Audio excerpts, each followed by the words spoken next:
Boker Tov. Hi, Boker Tov, everyone. Yeah, Sorry, I had problems for some reason. It wasn't up on my schedule. no I mean, on problem. my Zoom. So, Yeah, but luckily, I can quickly turn to Stephanie. right. Rabbi Zucker, how are you doing? Good, thank you. How's everybody? Everyone's well. Baruch Hashem. Good, good.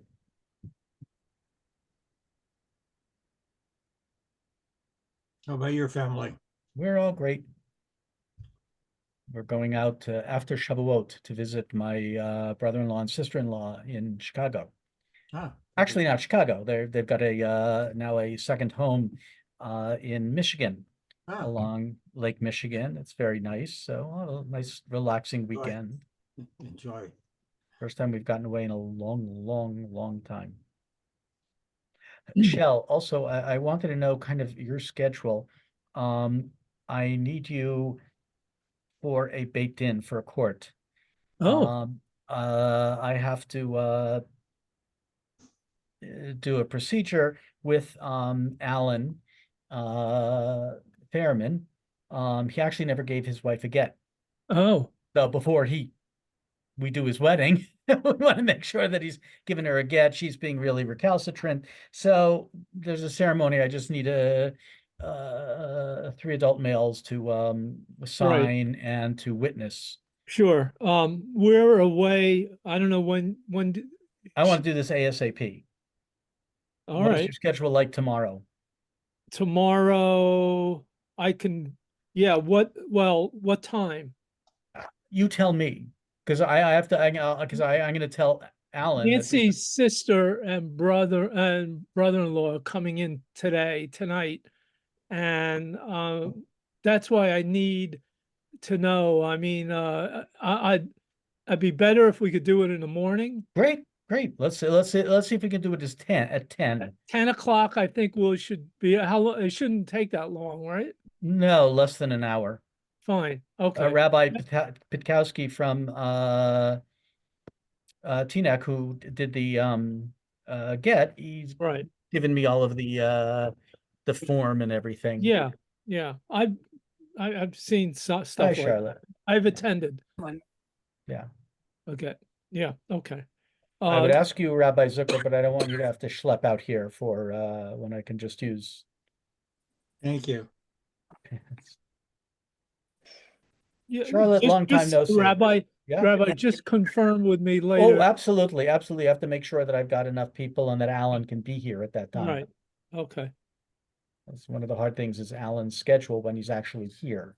right, right. What's going on? No, just something I have to work out for Alan Fairman, and we're getting ready. He's getting married to his longtime partner Sharon. Oh, lady friend? Uh-huh. So Well, that's that's yeah, it's very exciting. I'm doing the wedding down there with her rabbi in Bridgewater. oh, good. Very good. I'm glad they're doing something positive. Good. Oh yeah, no, it's great. I'm very happy. I've got a number of weddings coming up. I'm doing my friend's daughter's wedding. My colleague who unfortunately passed away, they asked me to do their wedding. That's coming up in December, and then a number of other weddings taking place. I mean, we know about the engagements in our community from Bernie and Shamun, Bobby. pardon me? Bernie and Bernie and Bonnie. Bonnie's daughter, Phoebe, and as well, for Ibn Shamun's son. Oh, very good. Yeah. Very nice. Nice. I'm My not grand, doing either of those weddings, but but they're Oh, here. They're getting married. they're getting married, so that's exciting. That's That's exciting. always the best thing. Yeah, my granddaughter is getting married in August Right, I was in about to say, you've got a wedding coming up in too. Lakewood. In Lakewood. Lakewood, yeah, that's it. She's very Orthodox. In So I Lakewood, don't, yes. yeah. Well, I whatever works. mhm. It's Whatever not that works for bad, them. Charlotte. My grandson's it's a not graduate bad. of Lakewood. It's not bad. It's just Don't different. make it sound so terrible. No, it's Oh, different. no, I don't think that's not at all. That's- No, Charlotte was talking like it's like it's if it's an intermarriage. No, it's, in some ways it is In the because, other direction. Right. because she's half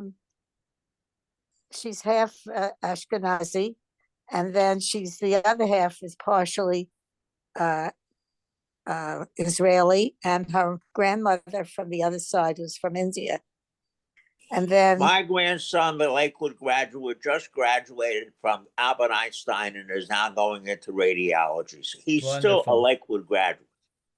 yeah, and Wonderful. then the boys' family, the father is from Morocco, or the family's from Morocco, and his mother is Ashkenazi. So it's all mixed. It's a mixed marriage. And hopefully they'll But be a good kind of You mixed say marriage. mixed good. marriage It's or good mixed mixed. marriage? It's good Very mixed. good. It's just Yeah. different. There are different things that they do. The Ashkenazi does differently than the Sephardic. You know And what's I written have- on top of your box, Charlotte? Let me What? entertain you. What? You have a box, but I can't see anything of you but your hair at the moment. Now, maybe other people in the group can see more. There we Okay, go. now I There we can go. at least see your That's glasses. a little better. Okay, and on top of Keep going. that's still Keep going. better. That's And on good. top of the whole thing, it says, "Let me entertain you." Oh, really? Oh, funny. That is so funny. I have to tell you just a funny story about Lakewood. I was still in Detroit. It was just, before we were moving. And there was a wonderful grocery store across the street from us.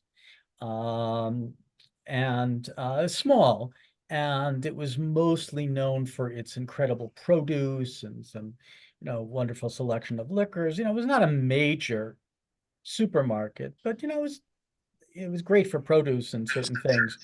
And I happened to run into one of my congregants, not surprisingly. We were both standing in the checkout line, and then there were a couple of guys who were clearly from behind us. And they said, "So where do you get kosher food around here? Because there wasn't much here." And we said, "No, this is not the place you go. Here are all the places that you can go, and you got plenty of selection and everything." He said, "We heard it's a little difficult here to find kosher food, to feel comfortable." I said, "Hi, Carol." And I said to them, "Well, let me put it this way. Are you more comfortable in Teaneck or Lakewood?" And they said, "Teaneck." I said, "You're going to be fine here." It's but listen, there are good things in every community. There are bad things in any other community. I have to let you know, I've lived in New Jersey now 70 years. Wow. And I have never set foot in the town of Lakewood. Hmm. I've been in neighboring towns, but not in that particular town. It's very Orthodox. I and, know. No. Well, And I What she you said- guys call very orthodox is what I call yeshivas. Yeah. Well, Charlie, there you you- disappeared again. They're I don't yeshivot and know. yeshivot. See you How think- bad- okay, now I can see your Encountered glasses. very Okay. orthodox till you've gone to Mea Sharim. That's true. That's true. Right. That's true. Yeah. Yeah. Okay. You guys Um, probably think I'm very orthodox. No. Your very presence belies that. Yeah. Rabbi Zucker, many people around here think you're reformed. They What? shouldn't.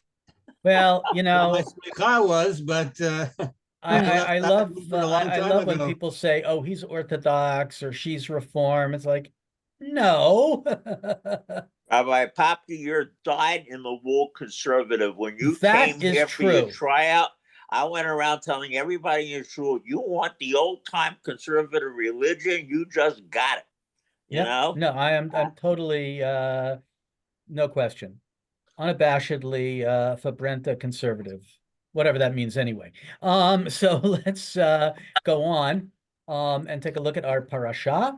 And we're actually not looking so much at the parasha is really one word in the parasha. The opening verse, God speaks to Moses, Bamidbar Sinai, in the wilderness of Sinai. And there's more to that. There's a lot to that verse because he's speaking the Mishkan, and you have to explain why God is speaking at the Mishkan, not at Sinai, and but that's another discussion. I want to look at the wilderness, just Bamidbar, because it's a unique spiritual setting. And there's a lot that goes on in Sefer Bamidbar, which in many ways is a wild book. You know, you're in kind of, we talk about the wilderness with the word wild in there. There's all kinds of passion in this book. The man who suspects his wife of adultery, the Nazir who takes on this vow. We have the acts of Pinchas, the anger of Korach and his part, the earth swallows. I mean, it's really a wild book. And so I want to explore just a few ideas of the wilderness as a spiritual experience, if you will. You know, as I'm basing this on Professor Eitan Fishbane's JTS Torah study, Becoming Like the Wilderness, but there are other sources. I was just drawn to this because there are other sources that have interested me on this topic and that I've known. So first of all, what he's very good for is he brings in certain ideas that I would not have known of. So I've never heard of Kathleen Norris, nor have I read her book on Dakota. But he quotes her in talking and evoking life on the Great Plains of Dakota as a spiritual practice. Would somebody like to read? The book, I'll the, read. Here the I learns, yes. Go ahead, Carol. Kathleen Norris has written Evoking Life on the Great Plains of Dakota as a Spiritual Practice. Here the eye learns to appreciate slight variations, the possibilities inherent in emptiness. It seems that the emptiness is full of small things. A person is forced inward by the spareness of what is outward and visible in all this land and sky. Maybe seeing the plains is like seeing an icon. What seems stern and almost empty is merely open, a door into some simple and holy state. Yeah, so she's obviously commenting that when you come out to the desert or the wilderness, the emptiness, can create certain feelings. If you want to read more about this, read the first volume. Desert and wilderness are not exactly the same. I think we should make a clear difference. The desert is open as far as the eye can see. You don't see anything but sand or whatever's there. Wilderness means there are small shrubs around, quite a few of them actually, and there might be a tree here and there. Okay, but it's just there's very little human habitation. But that's not the same thing as desert. Right. Okay. So We have that's why, words for by the way, desert I in the use the Tanakh. term. Siyah is a word for desert. It's not like the Tanakh doesn't have words for desert. It does. But Midbar isn't one of them. Midbar means wilderness. Right. And that's why I've used wilderness throughout this. Right. So I'm saying that when you talk about seeing as far as the eye can see, that's not wilderness, that's desert. Right. But there's the sense of just openness that it can be shared by them. And of course, when you talk of something like the Sahara Desert, it's very different than the Sinai. But the whole notion of a wilderness, and I'm just using this next text to provoke thought, not because this is something that important, but it's just raising some issues that we will be discussing. Just typing into Google and getting their AI overview. Go ahead, Carol, the desert. The desert has many spiritual meanings, including inspiration. The desert's open space can inspire people. Exile. In the Bible, the desert is a place of exile, lacking significant human habitation. Yeah, and that's really, much more wilderness than desert. I just typed this in to see what would come up. I didn't really expect anything. I got this and I just thought it was a useful list. Not that, I wouldn't, you're correct. I would not say desert necessarily, because what we are thinking about is the wilderness. And as you pointed out, there are specific words for desert and specific words for wilderness. Go ahead, Carol. Punishment. The desert can symbolize punishment for rebels, neglectful leadership, or divine judgment. Testing and transformation. The desert can be a place of testing and transformation, where people can unlearn empire spirituality. That's And probably a confront typo. I don't know what I did, but go ahead. Okay, and confront their own narrow visions. Faith. The desert can symbolize a place of hardship and trial, where people's faith is tested. God's presence. The desert can remind people that God is the giver of life and the one who meets all needs. Escape. The desert can be an escape hatch for people who want to get away and start over. Okay, so I think we're familiar with all these different uses of midbar, of wilderness. And in fact, we recognize them very clearly from Tanakh and even from the wilderness wandering. So here's a situation where it's the place that has a certain significance. Now, to some extent, the wilderness is chaos. There's no human habitation, it's got open spaces, it's rocky. Well, certainly when we think of Sinai, we think of the Negev, we think of mountains and rocks and things like that, and somewhat of a challenging in a different way than just a desert that has no water. So these are definitely ideas that we see and we know of from the wilderness wanderings. But well, let's look at one more section before we go into some of the texts. Go ahead. This is from an Israeli historian. Naaman Ran, the Holy Land. Yeah, Nachman Ran. Nachman Ran. Okay, to a people whose entire living generation has seen only the level lands of Egypt, the Israelite march into this region of mountain magnificence with its sharp and splintered peaks and profound valleys must have been a perpetual source of astonishment and awe. Right there, very clear, a powerful line that it's a perpetual source of astonishment and awe. And it sounds like he's reading Heschel. Go on. No nobler school could have been conceived for training a nation of slaves into a notion of free men, or weaning a people from the grossness of idolatry, sense of the grandeur and power of the God, a link of nature and mind. Yeah. So again, here's talking about the wilderness, but he's recognizing. Hello? Sorry, I thought I was hearing something in the background. The sense that the desert can in fact be a place of spiritual development, or a place where something spiritual, whatever that word means, where something spiritual happens.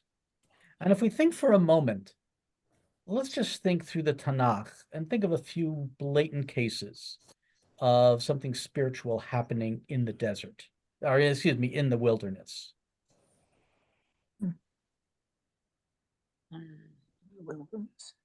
The goat that was sent to Azazel. Yeah. Right. So first of all, we send out a goat that just goes into the free space that goes out. I mean, later in Jewish tradition, as we saw, it's actually pushed off a cliff. But here it's the assumption is it just goes off. It's off into this open space. Well, this is how it goes off. Shilach means release. In other words, you let go of the goat and let it go wherever it chooses in the wilderness. Okay? Shalach in the PL doesn't mean to send. It means release. Shalach means let my people go. Go, right. Okay? So the original idea, I'm sure, was just the assumption would be that the goat would go off somewhere. Like the same with the bird, which is but I think once upon a time, one of the goats came back later with all this. That's not my idea. This is Louis Finkelstein who wrote this. Okay. And that And after that, they decided to push the goat off the cliff just to make sure. But that's not what the Torah, Right. commands, not at all. Yeah. And in fact, as you mentioned, it's like we have two goats, one is sent away and one is offered as a sacrifice. So too, in the processes of purification, we have two birds. One is offered as a sacrifice and one is sent away. Of course, after it's been dipped in the blood of the first bird and everything, and you wonder how that bird just got away. It's kind of like I mention this joke all the time, that the bird gets away and runs into his friends and say, "Oh, they caught you. The Jews got you for that ceremony." What's her face? Mary Douglas, in her book on Leviticus, also talks about, and it makes a comparison between the birds. So okay, so we've got the bird and the goat. Who else goes into the wilderness? Ishmael is sent off there with Yep. Hagar. right? Mhm. And that's probably seen, and it's certainly seen for Hagar as a kind of trial, but it's where she finds God, as it were. I mean, Moses does as well. So Yes, Moses, before he brings the people to the mountain, he goes to the mountain. He's there. And we'll see the first comment we're going to look at from Rabbeinu Bachya is really from from Shmot, where he becomes, and he's leading his flock out into the wilderness. Well, Rabbi So- Papki, that means that Nachman's Ron point of view has to be incorrect. Because if you're going to say to Moses, who's also a resident of, the area, obviously he's seen mountains before. He's not making a trip to Horeb. He happens to arrive there. The Right. way it's presented, it's not like if he bought a ticket. It's nothing like that at all. He just happens to. That means that in his grazing of his sheep, he does see mountains. I find Ron's, a point of view totally off the wall. I mean, people, there's no such, he makes it sound like Egypt is flat completely. It's not flat completely. And the Sinai is certainly not flat completely. I mean, just read any books about the 6-Day War, the 73 War, and you're going to find out there's mountains and there's passes and there's God only knows what else. And it's sort of idle to go around saying that we never saw a mountain before until we basically went and you'd see Mitzrayim. I mean, and the big experience was seeing a mountain for the first time. I mean, no, it wasn't. It was seeing God for the first time. That was the big experience, Yeah, I didn't bring in Ron here because I think he is the deepest commentary on our parasha. I just brought him simply as someone else commenting on the experience of the wilderness as potentially a spiritual experience, a transformative experience. And Moshe certainly had seen the wilderness. He's not changed. But also, Rabbi Popke, another point. There was no program to keep us in a wilderness. In other words, Bamidbar starts with the assumption that we're going to be in Eretz Yisrael within the next year. I mean, when we talk about the wilderness experience and what it did for the Jewish people, we make it sound like that was the plan. It was never the plan. The plan was to be in Israel within 2 years of Yetziat Mitzrayim. Had it not been for the Meraglim, they would have been in Israel for 2 years after Yetziat Mitzrayim. The 40-year thing is a punishment. It's not part of the plan. At least the way the Torah tells the story. Yeah. I'll grant you in Hosea, I just sent Rabbi Zucker and you a search of the word midbar with a note or two at the top. But the bottom line is that, the way the Torah presents it, it is a deviancy from the original program of Geula. It is definitely not part of that program. We know that. You're right. And again, in the overview, it's a punishment is one of the spiritual meanings. But our tradition looks at this in many different ways. And what I'm exploring now is understanding being in the desert as a spiritual experience. Sometimes I'm not interested in just trying to interpret a text. Sometimes I'm interested in what is our experience of the text. how does this become a meaningful text for us, not just in terms of what is the specific halacha or what is the specific history, but how do we interact with a text? And that's, what I'm getting. Do I think Ron is I mean, I haven't read his book. I know nothing. I quoted this from another source, and again, just simply that there is something that happens when people go into the desert. So, there is, with the sending away of the bird and the goat, we have Moshe who goes in. He has to run away from Egypt, and he goes into Egypt, and then sorry, to Egypt. He goes into Midian, and there in Midian, he goes into the desert. He comes to this mountain, and he experiences God. And that really is, of course, a precursor for what Israel experienced, what Moshe experiences in the beginning of his life. Israel will experience. He prefigures, if you will. I mean, he's 80 years old at that point. Let's not get too excited about the beginning of his life. You mean the beginning of his career as a leader? Yes. So, but the point is, he goes in and has a spiritual experience, and then the people will have that experience. One of the signs is that he will bring the people to this mountain and they will worship God. They will have that experience. And it's interesting that that happens in the wilderness. Now, I know the wilderness is on the way to Eretz Yisrael. The plan is to go from Mizraim to Eretz Yisrael, and it's only because of the sin that changes. But nonetheless, this is what's happening. So we have Moshe going into the wilderness. Who else goes? And the people are going into the wilderness. Who else goes into the wilderness? Abraham? Well, to some extent. Hagar is Hagar. Well, we mentioned Hagar. We mentioned Hagar, absolutely. Abraham, to some extent, he goes on a journey. I think that's also part of our story, is that, and known from, all kinds of Hagar's son stories. Ishmael. No, but when he took Yitzchak, for the Akedah. Oh, I was thinking more of Abraham going It's from not- eventually. it's not said, but Bamidbar Right. on the Akedah. Ishmael's a wilderness person from start to Right. finish. No, we said that before. Oh, okay. I didn't. Yeah. So get Hagar that. and I thought you Ishmael said certainly Hagar. go into the desert. Absolutely. And the sacrifice, well, they aren't actually sacrificed. Moshe, and who else goes into the desert? We don't make a big deal. Well, we do and we don't. But who else goes in? I mean, if you Well, want, David runs to the midbar when he has to get away, when he's on the run from Saul. Okay, That's when David. he makes his escape. Yeah, David has to go into the wilderness. Lots of people. You mean in the whole Tanakh? That's a good Chidon question. Yeah. How many people in the Tanakh end up in a wilderness for some reason or another during the course of their variegated careers? Yeah. So Eliyahu is actually a great example. Eliyahu's a good example because that's certainly for escape. He's escaping Izebel. This and more I may do to you if I tomorrow. After her 40 priests are killed.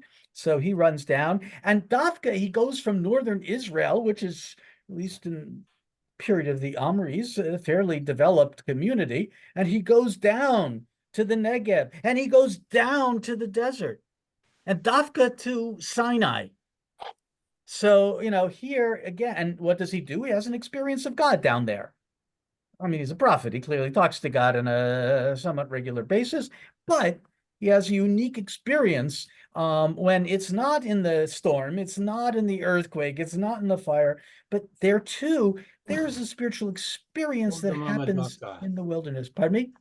Kol Dama Daka. Kol Dama Daka. Yeah, that powerful line. We used to translate a still small voice or a soft murmuring sound in the new JPS. I really haven't looked to see how Fox translates it. Doesn't matter. Well, Simon and Garfunkel translated as the sound of silence. Yeah. And actually, it's a very interesting discussion, which I didn't realize because I grabbed the wrong book. I meant to grab her book on Bamidbar, but Aviva Gottlieb Zornberg, in her book, The Murmuring Deep, Reflections on Biblical Unconsciousness, she has a very interesting introduction very worth reading. Again, in reading Zornberg, it's not so much you're learning about the Bible, you're learning about how to experience the Bible.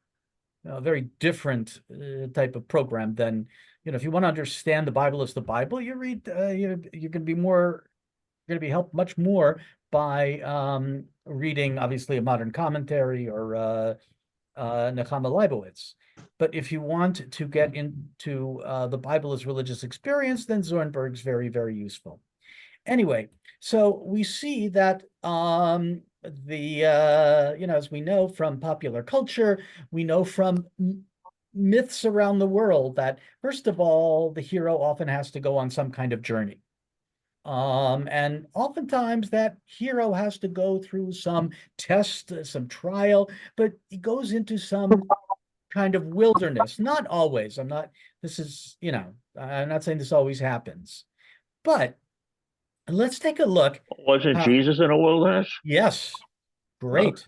Excellent comment. Jesus also, at least in one of the Gospels, goes into the wilderness. And it's not a surprise. I mean, Jesus' career is built on Moshe, on Eliyahu. So, there's... Oh, Jesus' time, you had the Qumran sect in the wilderness. Mhm. I mean, the wilderness was really playing an awfully big role, in society. In other words, we think the wilderness means absence of people, but it's very clear that, at Qumran, there was a whole community there in a place where people know. That's why they went there. Yeah. So there'd be no other people. And by the way, later on, in Christianity, there are a lot of monasteries that are built in Right. the desert. Right. Certainly go to Excellent, Israel, or for that matter, in Sinai, right. Santa Caterina. Absolutely. That's the monastery at the bottom of a couple of the mountains that, are sometimes viewed as the Mount Sinai of the Bible.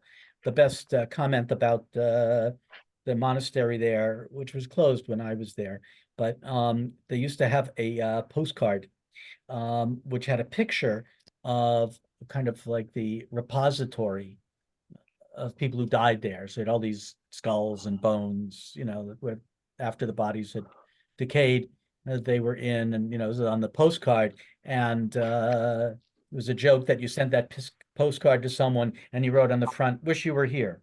So anyway, so let's go on. As I said, Rabbeinu Bachya begins with the not with our parasha, but with Moshe shepherding the flock of Yitro, his father. Go on. Who? Who wants to read? I'll read them. Moshe. Okay, thank you, I'll Charlotte. read. Now Moshe was shepherding the flock of Yitro, his father-in-law, priest of Midian. He led the flock behind the wilderness and came to Horeb. Moshe took on this profession as the practice of the early righteous ones, for thus we find in the community of the righteous, also with the forefathers, as with the tribes. The reason is in order to be distanced. Yeah, in other words, that's why he becomes a shepherd. The shepherd, this is like, you want to go into politics, so you go to law school. You want to become a religious leader, you become a shepherd. Yeah. The reason is in order to be in the Tanakh, yes. To be distanced from, where am I? From settlement that is connected to sin, and in order to be alone in prophecy, and that which was said behind the wilderness. The verse teaches that Moshe distanced himself from the fields in order that he not graze his flock in the field of others and come to be guilty of theft. The verse does not specify how many years Moshe stayed in Midian, and our sages, may their memory be blessed, explain that 40 years Moshe dwelt in Egypt, 40 years in Midian, and 40 years in the wilderness. Yeah, so that's 120 so there are a years. number of hence Here I thought Moses went to the desert because he was on the run, and there was a picture of the wanted murderer in every post office, right, in Egypt. Yeah, so that he kind of leaves off. here. But, and again, we talked about Moshe goes into the wilderness. And there's a lot to unpack here. First of all, the notion that one becomes a shepherd, because that is an appropriate, at least at one time in the Tanakh, is the appropriate occupation to prepare one to be a leader in Israel. But he also talks here about you want to be distanced from people. You want to be distanced from settlement and he says, interesting, that is connected with sin. The idea also appears in Philo. If you can read the down here, the first. Philo also comments that the Torah was given in the wilderness because cities are filled with corruption, luxury, idolatry, and other evils. He also argues that for one to be pure and ready to receive Torah, that should be one. One must be separated from all the vices of the city. Yeah. So, and this idea that cities are somehow corrupt and full of all kinds of nasty things is not unusual. We hear that in throughout culture. It's kind of a standard trope in science fiction. You have a number of stories where the city is corrupt and terrible, and only out in the desert do you really have people that are Yehudi? The Tanakh also feels that way. Let's think about it. The first four cities that we know about are all erected by very, very bad people. The first murderer, Cain, builds himself a city. Then we have Nimrod, who's looked upon as a rebellion against Hashem. He builds the city. Then you have the people of Migdal Bavel. That's another city, the Tower of Babel. And finally, we have Sodom. As a practical matter, by the 19th chapter of Bereshit, we have already met 4 wicked cities. We also know, but not one of the other ever lived inside one. They might have lived adjacent to one, but they never lived inside one. Who lives inside one? Lot lives inside one. Lavan lives inside one. These people are not necessarily evil, but they're not looked upon as role models either. Right. In other words, the Tanakh basically thinks there's only one way we're ever going to get a city that will be a city of righteousness. And that's presumably what the idea of making Yerushalayim a capital is, that we're going to make it Ir HaTzedek, But of course, the very first chapter of Picture, you say, oh, let's, that might have been what we wanted, but that sure as hell isn't what happened. And in other words, you didn't do any better with urban life than anybody else did, Yirmiyahu goes around in the beginning of chapter 5 saying, go look all through Yerushalayim and see if you can find one righteous man.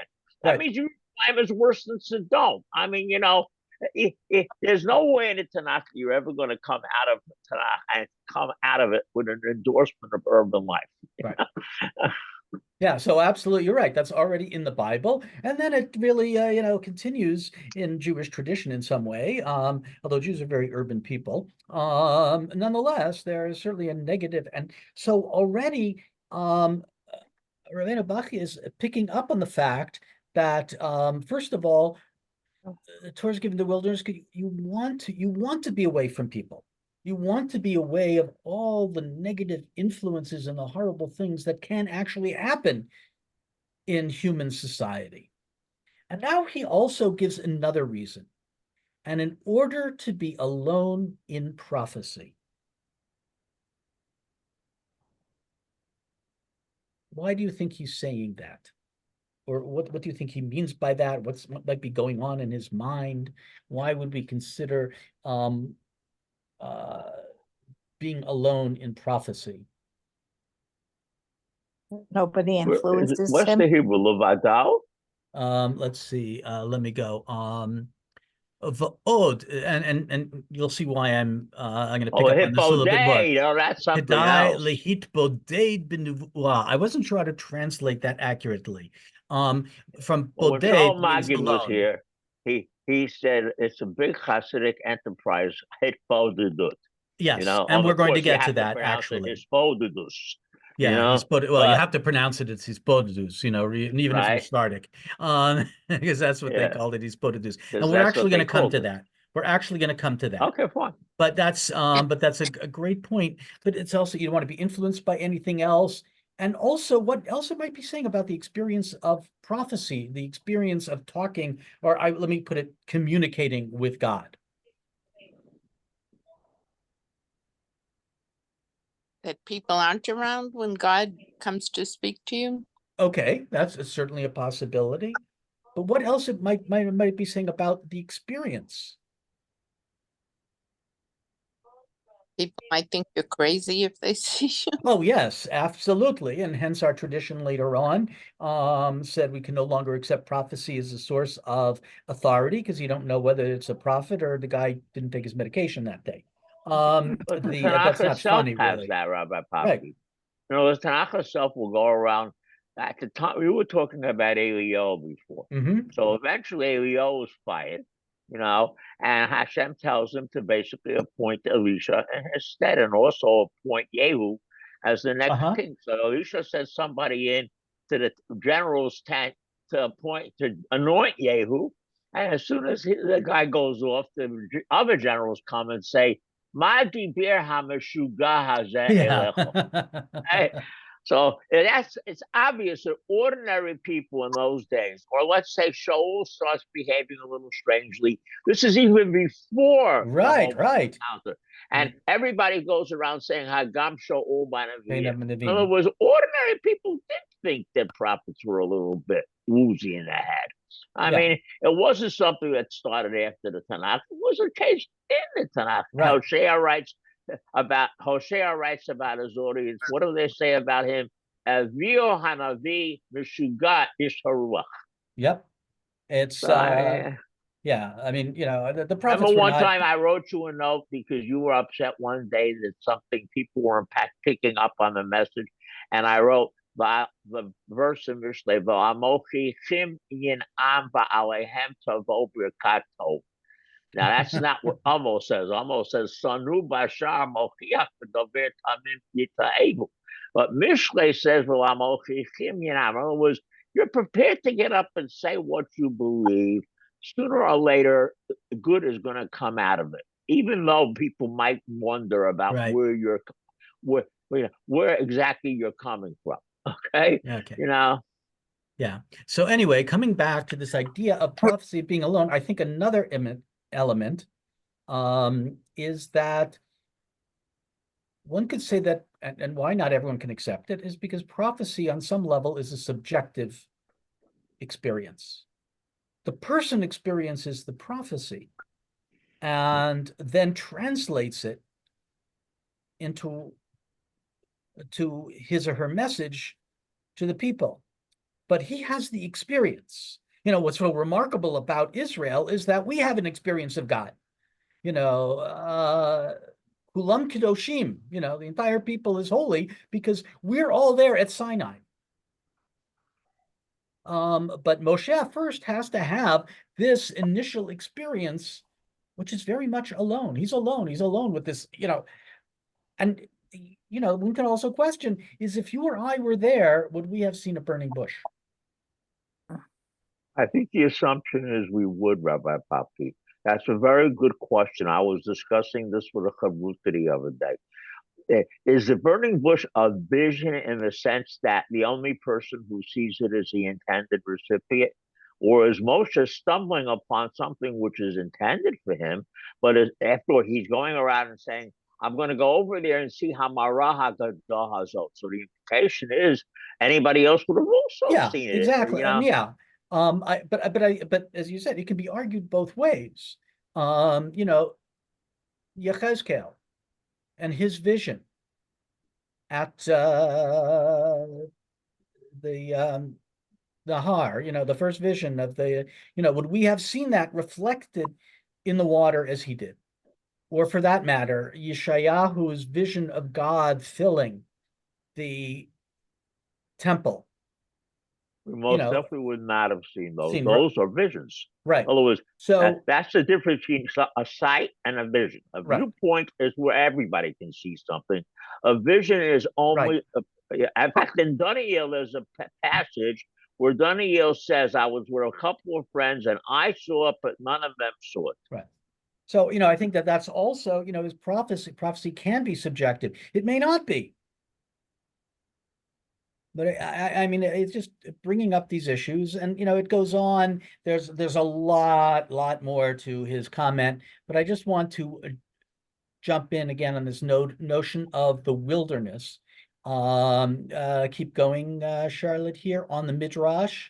On the Midrash too, now Moshe was shepherding the flock of Yitro, his father-in-law, priest of Midian. He led the flock behind the wilderness. Moshe saw the spiritual greatness of Israel from the wilderness. As it is said, who is she that comes up from the desert? Ascent, spiritual ascent from the wilderness, Torah from the wilderness, Mishkan from the wilderness, priesthood and leadership from the wilderness, the well from the wilderness, the clouds of glory from the wilderness. Therefore led the flock behind the wilderness. That should be lead. No, led. A number of things going on here. First of all, who is the she? The she is probably Israel, because this comes from Song of Songs, one of the beautiful poems there. Mizot olam min hamidbar. Who is this that comes up from the wilderness? Well, the relation in Song of Songs. Well, Pshat is probably a foreign princess that Solomon is marrying. Right. Okay, most likely. Right. We're coming with a palanquin and spices and a whole deal. Right, exactly. But the relationship. But the Midrash does better. Yeah, the Midrash sees the dialogues in Shir HaShirim as words between God and Israel. It's talking about the relationship between God and Israel. So they take this line, Mizot olam min hamidbar. Who is she that comes up from the desert? Oh, well, we know that the she in Shir HaShirim is Israel. So what is he talking about? Israel coming up from the Midbar? Well, look what Israel experienced in the Midbar. This spiritual ascent, because remember, they come out of Egypt as a bunch of slaves, and then they become a people at Har Sinai, as we accept the Brit with God. They become a holy people. And not only that, we create our sacred structure, which is kind of a portable Sinai, the Mishkan. And we learn about prophecy there and leadership. There's really a lot of stories of leadership there. The well, according to Midrash, there's a well because of Miriam that accompanies the people throughout the wilderness. And that goes back to the list from the AI in Google that God provides for everything. God provides for them in the wilderness. And the Tanakh makes a point of, the manna falls throughout the wandering in the wilderness. But as soon as they get to Eretz Yisrael, that's it. Now they live from the land. It's not just something that literally falls from heaven or appears from heaven. So, Ananei kavod min hamidbar, the clouds of glory. There's an argument in the rabbinic literature, when it says that ki b'Sukkot toshavti b'nei Yisrael, I caused Israel to dwell in Sukkot. One rabbi says, yeah, Sukkot, they were dwelling in booths, temporary housing. And the other one said, no. They were the clouds of glory that accompanied Israel. And indeed, there are a number of miracles that occur in the wilderness. So, here, Rabbeinu Bachya is picking up on our tradition, the sense that, there is kind of a spiritual ascent of Israel. They have all these spiritual experiences. And in fact, looking at the Midrash, here in Shmot Rabbah, would somebody else like to read? There's a Midrash on this verse. Very similar to what we just read in Rabbeinu Bachya. We know where I can get it. Number 2, And he led the flock into the wilderness. Rabbi Yeshua said, why did he pursue the wilderness? By the way, it's interesting. He says, Lama haya rodef lamidbar. Why did he pursue the wilderness? He's kind of interpreting the phrase is achar hamidbar. They say, beyond the wilderness, in the different ways of translating it, but one could say after the wilderness, almost with the sense of pursuit. So it's interesting how Rabbi Yoshua says, Lama haya rodef lamidbar. Like Moshe was deliberately going into the midbar. Go ahead. It is because that he saw that Israel would come up from the wilderness, as it is stated, who is this coming up from the wilderness? Song of Songs. For it was from the wilderness that they had the manna, the quail, the well, the tabernacle, the divine presence, the priesthood, kingship, and the clouds of glory. Yeah, I would say Rabbeinu Bachya is picking up immediately on that midrash. Right. So again, here already our tradition is not like, I brought in these comments of later of Nachman Ran, of this Kathleen, whatever her name was. But and we know from popular culture the idea of the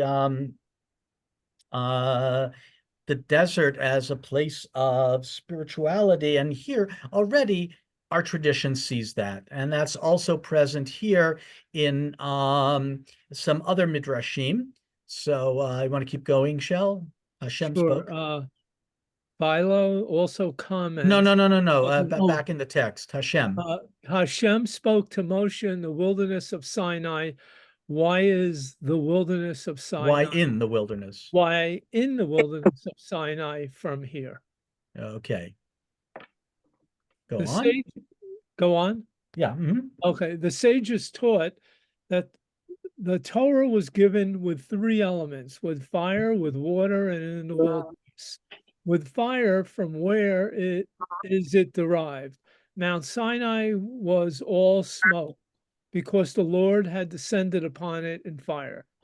In water, from where? It is, as it is stated, indeed the heavens dripped, indeed the clouds dripped water. In the wilderness, from where? Hashem spoke to Moshe in the wilderness of Sinai. Why was it given with these three elements? It is that just as these are free for all people, so the words of Torah are free, as it is stated, "Oh, everyone who is thirsty, go to water." Yeah, very famous passage from Yeshayahu, part of the Haftarot of comfort following Tisha B'Av. Very beautiful that God says, you don't need money. Come, I will provide you with instruction, and that will nourish you and sustain you. Here too, there's the sense that something spiritual happens here. And it's very, if you will, and I'm being deliberately punny here, it's very earthy. Mm. When you experience the world, you can, but it's not just external. It's not just seeing the openness, but it's also trying to teach us something. We've got to be open. There has to be an internal openness for this to be accepted, and we pick that up particularly in the Varacher, and they said another matter. It's really another interpretation. Go on. Another matter, Hashem spoke to Moshe in the wilderness of Sinai. It is that anyone who does not render himself like a wilderness accessible to all is unable to acquire wisdom and the Torah. That is why it is stated in the wilderness of Sinai. What do you think they are getting at here? What is their emphasis? Because pretty much the same message in two different ways. I don't know, because healthcare means it doesn't belong to anybody in particular. It belongs Right. to. Yeah, so you kind of have to make yourself hefker, just open to everything. Why would that be a prerequisite for receiving Torah? Hmm.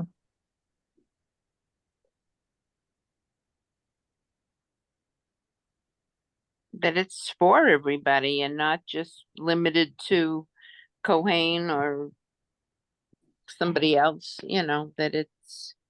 Yeah, I think that's absolutely true. We see Torah as being available to anyone. I mentioned this before, and I guess it was one of my recent articles that Torah is accessible. Lo me'ever hayam hi. It's not up in heaven. People can, it's open, it's there. But why specifically a person's openness? Okay.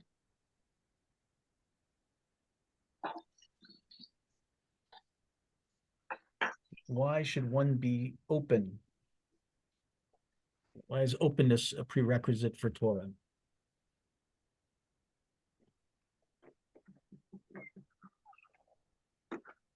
No, I think one case, when you're really open to learning, Yeah. when you're willing to put aside certain biases or prejudices, or only when you totally open your mind, does real learning take place. Can you really absorb and access what you are learning? And Torah, needs an openness.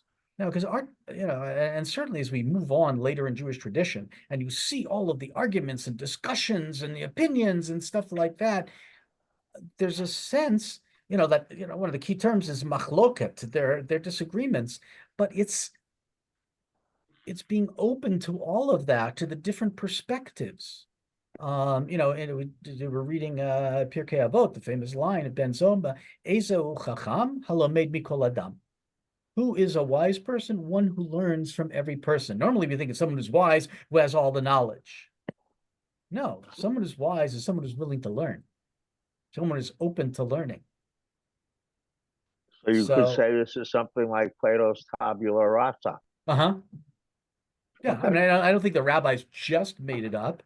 There are things that there are things that float around in society, and there's certain ideas. But again, the wilderness, the openness of the wilderness is a way of creating a feeling and experience. And talking about being alone with prophecy, here is a little bit on hitbodedut, or hispodedus. This is coming from the Kotei Mahoran, from Nachman Bratslav, from his writings. And there are many scholars that talk about, and Hasidim that talk about hispodedus, but this is just one that was fairly clear. Also, Professor Fishbane referenced this in his article. And it goes back to this sense of, there is something spiritual about being removed from everybody, of being alone and separated. My colleague and classmate, may he rest in peace, Alan Liu, who had been running the Buddhist Center in Berkeley in the 70s, and then came back to Judaism and became a rabbi. He would, and also taught meditation. After he retired, he taught meditation at his former synagogue in San Francisco. And he often would talk about the people who come to him and say, well, Rabbi, why do we need all these prayers? Why do we have to, recite all this stuff in Hebrew? Isn't it enough to go and sit in nature and just experience it? And he said, in some ways, yes, but I do go out and experience nature. I'm out there and I don't see anybody else. So all the people who talk about that is like do they really do it? And so, Shel, do you want to go on? Sure. However, to merit this, to be encompassed in one source, that is to return to be encompassed in the oneness of God, who is a necessary reality, is possible only through bitul, self-negation, transparency. A person has to make himself totally transparent until he is encompassed in the oneness of God. Yeah, this is an argument among scholars about when you talk about unio mystica, mystical union, does that mean a total union with God? And if it means a total union with God, does that mean death? Because it's bitul, it's nullification of the self. There are many, and depends which Kabbalist you read. that you totally negate yourself, as it were, but by doing so, you open yourself to God. Go on. And the only way to attain Betul is through Hitbodatut, by secluding himself and speaking at length with his master. Through this, a person merits negating all his physical desires and bad character traits to the point where he merits negating all his corporality and is encompassed in his source. Keep going. But the main time for Hitbodedut is at night, when people are free of the preoccupations of this world. For during the day, because people chase after the things of this world, this disturbs a person and prevents him from cleaving and being encompassed in God, even if he himself is not preoccupied.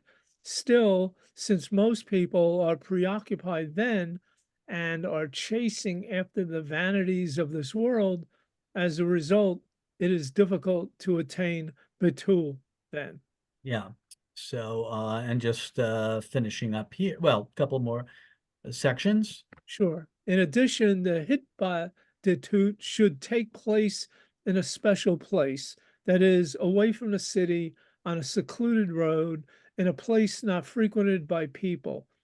For a place frequented during the day by people who chase after this world, even if at present they are not there, nonetheless disturbs the Hitbodedut, and he is unable to attain Betul and be encompassed in God. Therefore, a person has to go alone at night on a secluded road in a place where no one else is, and there engage in Hitbodedut. Emptying his heart and mind of all worldly matters. He should negate everything until he truly merits the aspect of Betul. Okay, so that's just a little bit about Hitbodedut. But again, this whole notion of Hitbodedut is kind of like, I think there's an element of imitating going into the wilderness. You separate yourself. You're alone. And you totally open yourself. Now, there's much more to Hitbodedut, but basically the sense that the place for Rav Nachman, the time, but going back to the idea of the place can have a spiritual effect. And I think we know this because we have the different places that speak to us in different ways. To get back to what you said at the beginning, though, Rabbi Papi, of all those wilderness people you mentioned, the only one for whom that sobriquet would fit was Eliyahu. The others are all out in the wilderness, but they're accompanied by lots and lots of people. Right. And in the end, Eliyahu basically ends up being, a wilderness person to the extent that he can't really interact with normal society. Because that's not a role model. For, in other words, Hashem gives up on him and appoints Elisha in his place because Elisha can make real roles. He's a gentleman farmer. He's not a fanatic. He could talk to people, And in other words, I remember when Shlomo came here, he looked at the forest behind Rabbi Herson's new shul. Remember, he was speaking here, but he wanted to meet, there was a Chabad Rabbi, was his specialty. So I introduced him to Rabbi Herson. And Shaul took one look at that and said, boy, that would be a nice place for his fellow to do it. But, I'm now trying to, as you can see, have both sides at the same time, of the word. But what I meant is, I think this is carrying it a bit far. If I was in the middle of the night, totally secluded in the middle of a forest somewhere, I'd be terrified. I start thinking a lion's going to come and eat me, or if around here I pick a bear. Rudy, you've never been backpacking in the wilderness by yourself. In the nighttime, no. Well, I think if you're backpacking, you're going to stay overnight. But I think no. But that's the size of the pack. Absolutely. But Well, you don't I have think to that go you all were- by yourself. You go with other people. You have a phone. It's not like you're totally isolated. If you know how to do it, you do it on your own, but you have to be good at it. Yeah. I think Okay, that you're fine. bringing up, however, I've done it, and yeah. it's a special experience. Yeah, I think you're I bringing stand up. corrected, Rabbi Zucker. I think you're bringing up a very important point, though. You know, Judaism is still a social experience. You know, remember the book Life is with People? You know, Judaism believes very strongly in being part of a community, in being part of the world. You know, we don't like people, we don't trust people as witnesses or other kinds of things, like who gamble or what, that's their profession. It's because they're not engaged in Yishuvo Shel Olam. You know, they're not engaged in actually, literally the settlement of the world, but in the functioning of the world. Our rabbis say, again, talking about Pirkei Avot, because we have to in this period of Sirah, Tov Torah im derech eretz. Their derech eretz probably does not mean manners, deportment, as we might use it today, but it really means an occupation. Judaism is very much concerned with living in this world. And yet there is also a spiritual side, probably of all of us, that we need to get away. We need to kind of close off the world and find our own space and really listen to our own space. And, you know, that's the idea of prophecy or experience of God as being a subjective experience. We need that in our own way. And now, obviously, people are going to do it differently. They're going to go out and meditate in nature. People can find it within the synagogue. By the way, I mean, the whole idea of people covering themselves with the talit, that's shutting off the community. You're part of the community, but you're there.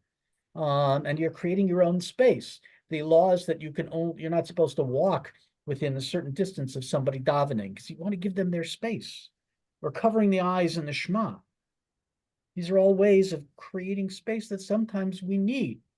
And sometimes they're very powerful, and sometimes we just do them, and that's, you know, it doesn't, but, you know, there is a tension, and I think our tradition is very much picking up on this notion and this whole experience of being b'midbar. Now, no question that initially this is a punishment. You know, they blew it big time, and they have to wander for 40 years.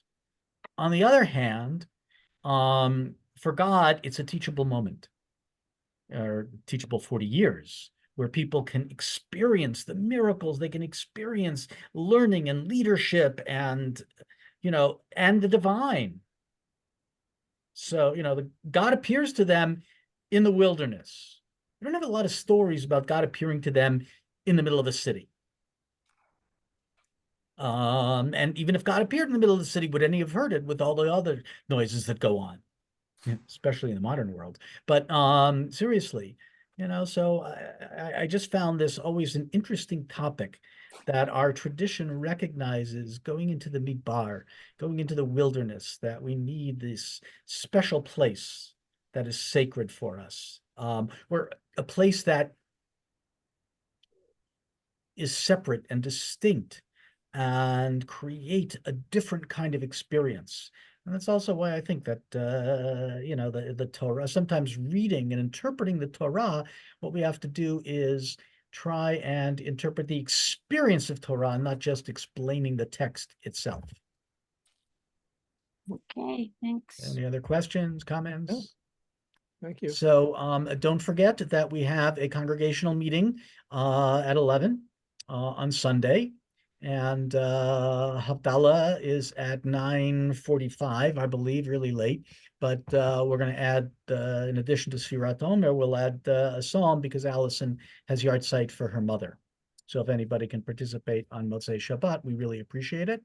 And then, of course, Sukkot is coming up. Sukkot. Sukkot, sorry, How about Shavuot. you? Shavuot, sorry. Eventually. Sukkot is coming up too, but not till after Shavuot and Rosh Hashanah, Yom Kippur. Sorry, I got caught up with the You're Ananei stuck in the Kavod. clouds of glory. Yeah, exactly. His head was in the clouds. Right. Well, that's true. It's like when I always said, growing up with the space program, I said I always wanted to be the first rabbi in space, and my friends would comment, Charlie, what makes you think you aren't? So be well, everybody. Right. Thanks, And Rabbi, Rabbi. you'll get back to me for tomorrow. Oh yeah, absolutely. Okay, Okay, take care. bye-bye. Bye.